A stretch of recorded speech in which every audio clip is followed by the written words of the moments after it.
কাল রংপুরে বৈষম্য বিরোধী ছাত্র আন্দোলনের শহীদ আবু সাঈদের বাড়িতে যাবেন অন্তর্বর্তীকালীন সরকারের প্রধান উপদেষ্টা ডক্টর মোহাম্মদ ইউনূস।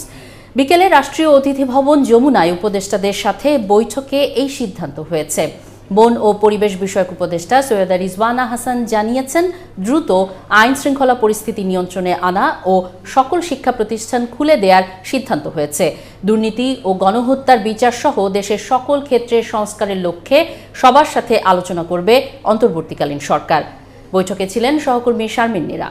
গতকালকে শপথ, এরপর সকালে অন্তর্বর্তীকালীন সরকারের যিনি প্রধান তিনি সহ যারা উপদেষ্টা রয়েছেন তারা সাভারে পুষ্পার্ঘ্য অর্পণ করেন। পরবর্তীতে যান শহীদ মিনারে, সেখানেও গণমাধ্যম কর্মীদের সাথে কথা বলেছেন। তবে এবারের কথা বলা এই কারণে গুরুত্বপূর্ণ যে গতকালকে দায়িত্ব নেওয়ার পরে অর্থাৎ শপথের পরে আজকে দফতর বন্টন হয়েছে এবং অনানুষ্ঠানিক একটি বৈঠকও তারা করেছেন প্রায় 11:30 থেকে 4:30 পর্যন্ত। এরপর এখানে যিনি সদস্য রয়েছেন একজন উপদেষ্টাদের সৈয়দা রিজওয়ানা হাসান তিনি এবং নাহিদ, এই দুজন আসলে কথা বলেছেন। বেশ কিছু পয়েন্টকে তারা গুরুত্বপূর্ণ উল্লেখ করেছেন। শিক্ষা প্রতিষ্ঠান খোলার বিষয়ে আলোচনা, যতগুলি হত্যাকাণ্ড হয়েছে তারা এটাকে গণহত্যা বলতে চান, প্রতিটি গুলির বিচার হবে, কি বিষয় অগ্রাধিকার হবে সেগুলোকে তারা অ্যাড্রেস করেছেন।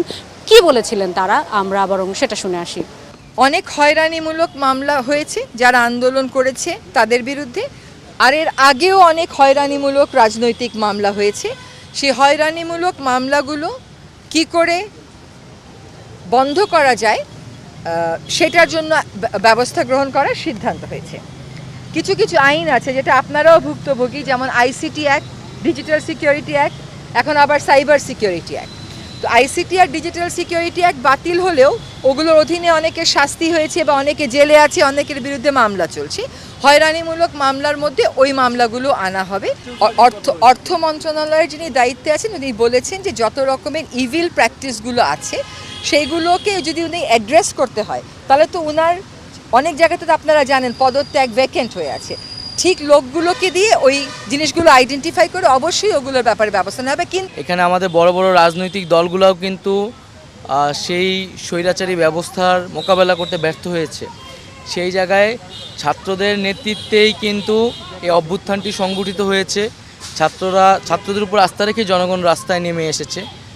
ছাত্ররা যখন সরকারে এসেছে এবং রাষ্ট্রের সংস্কারের জন্য কথা বলছে, আমরা মনে করি জনগণও সেই জায়গা থেকে এই তরুণ ছাত্রদের উপরে আস্থা রাখবেন।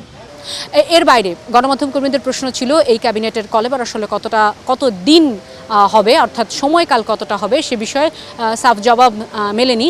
তবে আমরা যতটুকু জানতে পেরেছি যে এই যে প্রায় 5 ঘন্টা বৈঠকের পরে রাজারবাগে যাওয়ার কথা ছিল সেটি হচ্ছে না। তবে আগামীকালকে রংপুরের উদ্দেশ্যে প্রধান উপদেষ্টা সহ দুজন যে শিক্ষার্থী যারা আন্দোলনের সাথে ছিলেন, যারা এই মুহূর্তে অন্তর্বর্তীকালীন সরকারের উপদেষ্টা হিসেবে জায়গা করে নিতে পেরেছেন, তারাও প্রধান উপদেষ্টার সাথে রংপুরে যাচ্ছেন।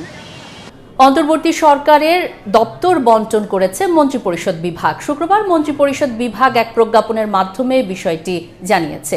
প্রজ্ঞাপনে প্রধান উপদেষ্টা ডক্টর মোহাম্মদ ইউনূসের 27টি মন্ত্রণালয়ের দায়িত্ব সহ শপথ নেওয়া বাকি 13 উপদেষ্টার দপ্তর বন্টনের কথা জানানো হয়। শুক্রবার শহীদ মিনার ও জাতীয় স্মৃতিসৌধে শ্রদ্ধা জানিয়ে কয়েকজন উপদেষ্টা দ্রুত দেশ গড়ায় নিজেদের নিবেদনের প্রত্যয় জানিয়েছেন। শারমিন নীরার রিপোর্ট।